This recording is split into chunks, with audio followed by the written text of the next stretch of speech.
One of the most important features of WPF's programming model is data binding. And while data binding has historically been associated with information in databases, in WPF, data binding has a much broader scope.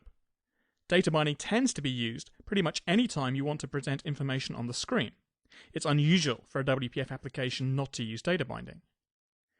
WPF's data binding connects either to objects or to XML. It does not presume the presence of a database. Indeed, it has no direct support for databases at all. It assumes that if you're using a database, then you'll load the data from that into memory, either into some domain objects, or into a dataset or data table, or perhaps into XML. And WPF doesn't get involved in that process at all. It just takes whatever information is in your objects and hooks that up onto the screen. Now, one particularly powerful feature of the data binding system is its supports for data templates. These are very similar to control templates in concept, and just as a control template defines how a particular control should look, a data template defines how a particular type of data should look. So you can define a template for a particular class in your application, and that template can be used to present the data on screen.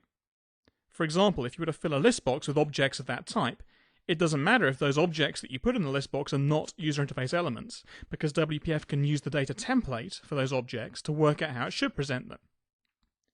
As we'll see later on, this is a remarkably powerful feature.